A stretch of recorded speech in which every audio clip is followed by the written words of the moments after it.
Bernkert, Gach, Dramhappert,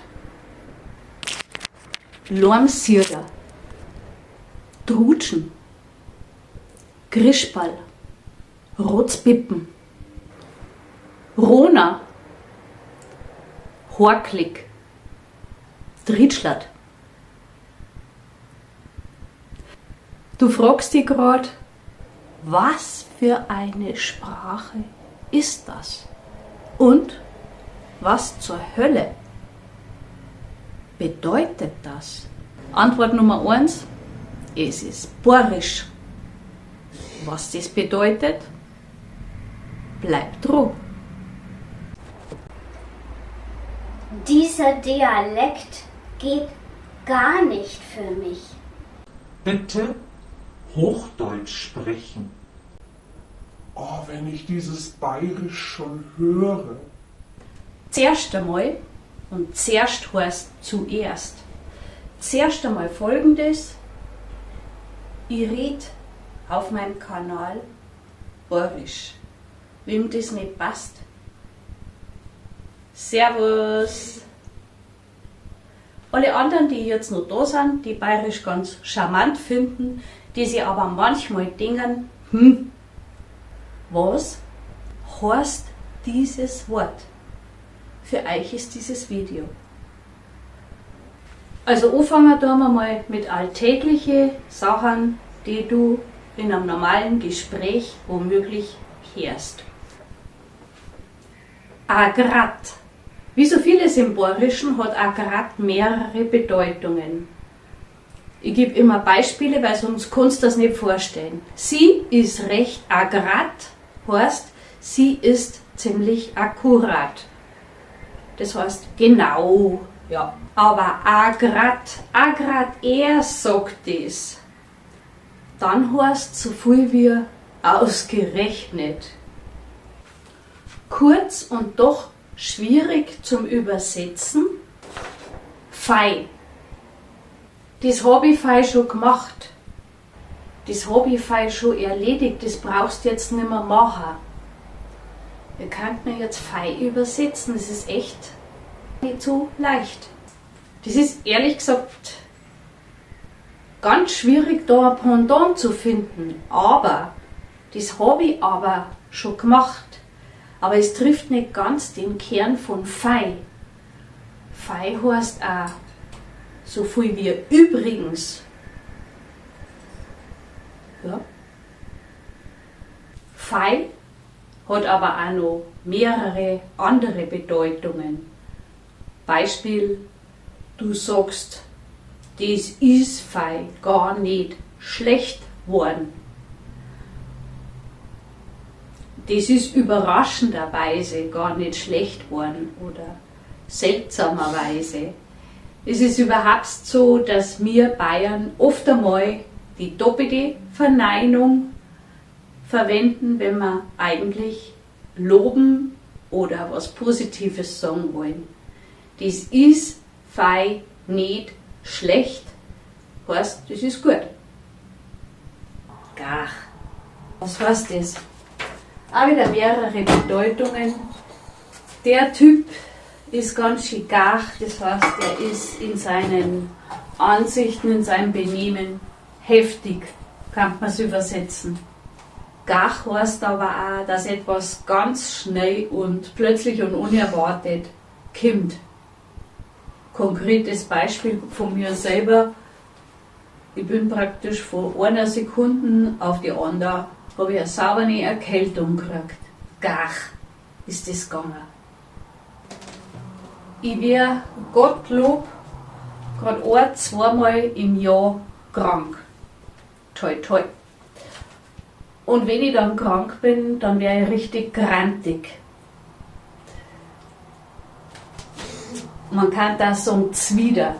Das heißt ein und dasselbe, sauer, wütend, ärgerlich. Dann kann ich halt nicht so, wie ich möchte. Ich bewege mich ja gerne, ich gehe gerne aussehen, und wenn ich krank bin, dann bin ich so, ja, lormsierderisch. Lormsierderisch, ja, so kann man das alles in die Konversation einbauen, gell? Ein Leimsieder ist einer, der Leim siedet, also Leim kocht. Also das ist jetzt meine Definition, das eine langwierige und nicht besonders anspruchsvolle Tätigkeit ist, da im Leim zu rühren oder keine Ahnung, ist halt jetzt meine Definition, ist ein Leimsieder jemand, der alles etwas langsamer macht und ohne viel Motivation. Und so tappig fühle ich mich dann, wenn ich krank bin. Tappig ist eigentlich dasselbe wie leimsiederisch, so, naja, nicht Fisch, nicht Fleisch, irgendwie so zirgert. Es ist wirklich, wenn man eigentlich nur Bayerisch redet, ist schwierig, etwas auf Hochdeutsch zu übersetzen, merke ich gerade. Zirgert ist, ja, ziehen. Zirgert ist, wenn du so das Gefühl hast, du kannst jemandem unterm Geh die Schuhbandel zubinden. Also die Schnürsenkel. Sorry, dass ich jetzt selber immer so lachen muss, aber ja, wenn ich nur mit euch rede, dann kommen mir andauernd Wörter, die eigentlich eine Übersetzung bedürfen würden. Ja, noch was eigentlich ganz gut dazu passt. Wenn man dann Stirn und Nebenhöhlen voll hat, dann fühlt man sich irgendwie so traumhappert. Traum ist ein Traum. Traumhappert bedeutet dann so viel wie so auf Wolken gehen, ja, nicht ganz bei sich sein. Jemand, der recht traumhappert ist, kann auch ja, ein Träumer sein, aber halt auch jemand, der vielleicht ein wenig länger braucht, bis er Dinge kapiert. Umschreiben wir es mal so. Traufer. Traufer heißt so viel wie mittlerweile. Traufer wird aber hinterher wie vorn. Heißt dann so viel wie, also jetzt reißt du mal am Riemen, jetzt ist eine gewisse Grenze erreicht, die sollte nicht mehr überschritten werden. Heute. Es ist heute so. Heute heißt eigentlich wörtlich übersetzt halt. Es ist halt so. Ja, Mai. Ja, Mai ist ein Ausdruck, den ich persönlich permanent verwende. Ja, Mai heißt alles und nix. Wird irgendwie zum Füllen eines Satzes verwendet. Heißt aber auch ganz viel zwischen die Zeilen. Wenn also jemand jammert und du sagst, ja, Mai, dann heißt es so viel wie, jetzt steh dich nicht so an. Jetzt halt einmal am Ball flach. Ich weiß nicht, wie es dir geht, wenn du so ein bisschen malat bist. Auch das ist was ganz Spezielles bei uns Bayern. Gerade die Eltern Bayern verwenden nur anscheinend aus der französischen Besatzung, damals seinerzeit, noch französische Wörter, also malat, krank, oder zum Beispiel Plafond, sagen die für die Zimmerdecke, Trottoir für den Gehsteig, Gendarme für den Polizisten. Also immer wenn ich so ein wenig malat bin, dann bin ich auch so bernkert. Bernkert, das heißt so viel wie unleidlich. Oder auch wieder zwider. Bernkert ist auch jemand, dem du das nicht recht machen kannst, der immer so so am Rumnörgeln und am Rummeckern ist. Außerdem fühle ich mich dann oft einmal so dritschlert. Also ohne Motivation und einfach so ja, zierget, so langsam, so, ich komme nicht so richtig zu Potte. Zorseln. Das Gegenteil von Dritschlert ist Zorslert. Also jemand, der immer so hektisch ist, wo du das Gefühl hast, dem bist du nie schnell genug. Der immer so alles so hektisch auch erledigt und dabei dann auch oft was passiert, weil es eben hudel, hudel, schnell, schnell ist, der ist ein Zorsler. Anreitig. Es gibt ja so Menschen, die sich selber oder ihre Wohnungen wegpflegen, sagen wir es mal höflich ausgedrückt, so Facken halt, also so Ferkel. Ja, die halt so schmuddelig sind. Anreitig ist schmuddelig. Oder jetzt so in der Nasenbohren, Rotsglocken, also wenn dir das Nasensekret herunterläuft, das ist anreitig. Viele Leute, die anreitig sind, die sind auch grintig. Also ihre Kleidung speckig, ungewaschen, das ist grintig. Jetzt machen wir einen Erkältungstee. In der Tasse, die mein Sohn unter anderem zum Abschied von seiner Schule gekriegt hat. AKG. Die beste Schule im Chiemgau. Ja, was noch? Du darfst mir auch gerne in die Kommentare reinschreiben, wenn es ein bayerisches Wort gibt, was du oft einmal gehört hast und nie verstanden hast. Gay. Also, viele schreiben es gell, aber es heißt gay. Es ist irgendwie ein Wort, das man mit dem schweizerischen oder am Ende des Satzes vergleichen könnte. Also es heißt so viel wie nicht wahr. Oh, das ist aber schön gay. Das hast du nicht gedacht, gay? Ja, nicht wahr. Oder.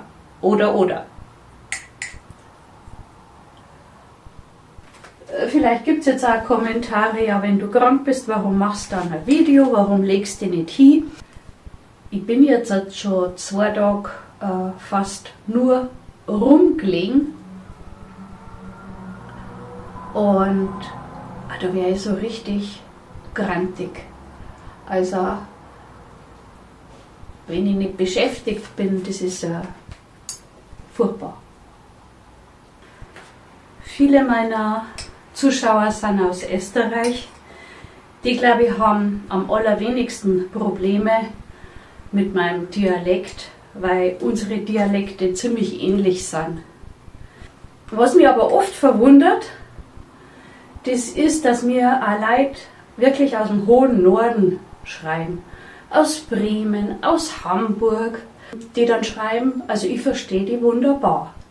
Andere wiederum sagen, sie könnten mich nicht verstehen und ich sollte Hochdeutsch reden und das auch in einem gewissen fordernden Ton.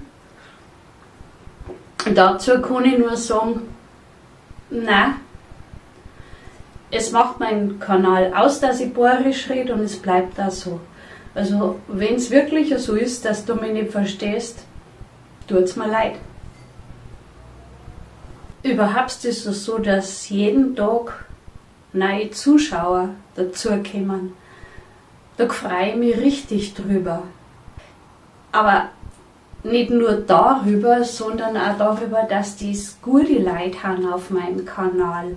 Also nicht irgendwelche Deppen. Was Depp ist auch so ein bayerischer Ausdruck. Was Depp heißt, also ist klar, glaube ich, Idiot. Ja.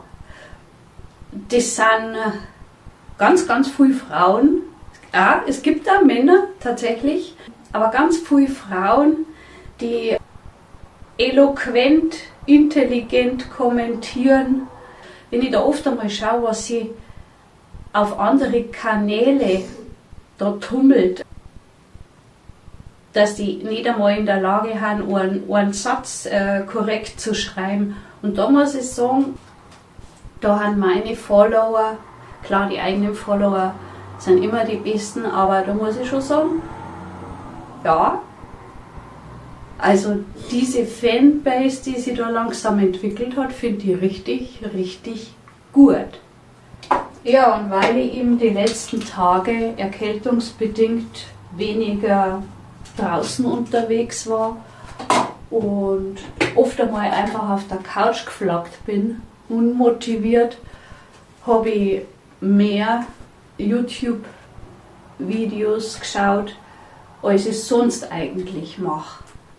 Dabei ist mir aufgefallen, wie viel Hater andere YouTuber teilweise haben. Ich meine, es kommt ja immer auf den Content drauf an, aber bei einigen ist mir besonders aufgefallen, und dass die da nicht drauf reagieren, dass die nicht löschen, dass die nicht ihren Kanal säubern, immer mal wieder, und dass die Hater sich dann praktisch zusammenrotten und eigentlich immer extremer und immer unverschämter werden. Das ist mir ganz, ganz heftigst aufgefallen. Ja, ganz gar. Dann ist mir heute auch aufgefallen, dass ich ganz wenig solche Leute auf meinem Kanal bisher hatte. Ja klar, es gibt Hater, wobei unterscheidet so diese, ich will einfach nur alles kritisieren und irgendwie zeigen, dass ich alles besser kann. Das sind keine Hater, aber dann halt welche, die richtig beleidigen, genau, wo es dann auch um das Ausschauen geht und so. Dass ich da ganz wenig habe, was vielleicht aber auch daran liegt, dass ich einen strengen Filter drin habe und dass mir YouTube solche Kommentare, die potenziell Hate sind, vorher zeigt. Dazu vielleicht eine kleine Geschichte. Neulich hatte ich eben so einen Hate-Kommentar. Alle paar Wochen mal ungefähr kriege ich so einen. Und habe mich dann geärgert. Bin dann zum Rossmann gegangen. Da ist mir dann im Laden schon eine Frau aufgefallen. Eine sehr fesche, elegante, ältere Frau mit ihrem Mann. Die Frau war etwas gangunsicher und ich habe es dann so halt angeschaut. Und sie hatte dann am Hinterkopf alles frei rasiert, eine Narbe, und man hat halt gesehen, dass sie da operiert war. Dann hat sie an der Kasse, habe ich es dann vorgelassen, ich habe gesagt, gehen Sie gern vor, mir pressiert es nicht. Dann hat sie sich freundlich bedankt, dann hat sie bei der Kassiererin nur entschuldigt, dass es bei ihr länger dauert, und hat ihr dann gesagt, sie ist nicht mehr so reaktionsschnell, weil sie hat Krebs am Kopf. Und dann hat die Verkäuferin, die ich auch kenne, das ist auch so ein richtiger Herzensmensch, die hat ihr dann die Hand auf den Arm gelegt und hat gesagt, es tut mir so leid, und war sichtlich selber berührt. Ich wünsche ihr alles, alles Gute. Ja, was möchtest du in so einer Situation sagen? Dann war diese Frau mit ihrem Mann weg und ich war dran an der Kasse. Ja, und dann haben wir uns kurz drüber unterhalten und waren halt beide einfach so, getoucht. Und auch ein Stück weit davon, wie liebevoll der Mann sich um seine Frau gekümmert hat. Das hat man gesehen. Dahinter war dann eine, die ist in Traunstein bekannt, die hat schon so eine Fresse und ist ein ganz, man muss so sagen, ein ganz unangenehmer Mensch, der nur stänkert und nur meckert, ein sehr negativer Mensch. Und die hat dann irgendwie die Verkäuferin wegen irgendeiner Nichtigkeit angeblaft, vielleicht ging es ja nicht schnell genug, und beim Geh hat es dann auch noch so vor sich hingegrummelt, und dann hat die Verkäuferin gesagt, was hat es schon wieder gesagt? Und dann haben wir uns angeschaut und dann hat es gesagt, es gibt doch wirklich Schlimmeres, das haben wir doch gerade gesehen. Über was sie manche Leute aufregen können, das ist doch der Wahnsinn, oder? Ja, was ich damit eigentlich sagen möchte, das ist, ich möchte so eine Leute auf meinem Kanal haben, wie diese Kassiererin beim Rossmann, so Menschen, die heute im echten Leben auch so sind, wie sie sich im Internet verhalten, die nicht im Internet Hass versprühen und im echten Leben das Maul nicht aufmachen, sondern wirklich so eine Leute, die fähig zur Empathie, zum kritischen Denken sind, aber die eine normale Einstellung haben. So menschliche Leute halt. Und nicht solche wie die Frau dahinter, in deren Universum sich vielleicht aus Einsamkeit alles um sie selber dreht und die aus irgendwelchen Gründen permanent mit jedem anderen und eigentlich am allermeisten mit sich unzufrieden ist. Und ich glaube, dass ich solche Leute auf meinem Kanal habe, die halt einfach so nett, wirklich im echten Leben auch nette Menschen sind, die man auch gerne im echten Leben treffen würde. Ich möchte euch jetzt da keinen Honig ums Maul schmieren. Ich glaube, meine Follower, die schon länger auf meinem Kanal sind, die wissen, dass ich kein Schleimscheißer bin. Aber also ich weiß das so unglaublich zu schätzen, dass ich so eine tolle Fanbase habe. Vielleicht, weiß nicht, kann man das so ausdrücken, dass so nette und normale, nette Leute auf meinem Kanal sind. Und dafür wollte ich mich mal bedanken. Und wenn du jetzt neu dazugekommen bist, ja, das ist bei mir so, heute mal mache ich das, am nächsten Tag mache ich was anderes. Die einen gefällt es, die anderen gingen wieder, das ist alles okay.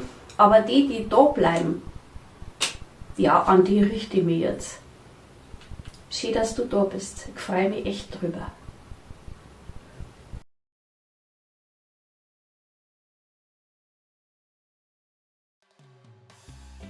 Falls Fragen auftauchen, wer im Hintergrund hustet, das ist Mitbewohner, der ebenfalls krank flach liegt. Sollte jetzt einige der am Anfang genannten bayerischen Ausdrücke vergessen haben zum Übersetzen und Erklären, hole ich das gern in einem anderen Video nach. Ich bin die Brigitte, mein Kanal heißt Einfach Leben und ich freue mich über ein Like für mein Video, wenn es dir gefallen hat, und ein Abo für meinen Kanal.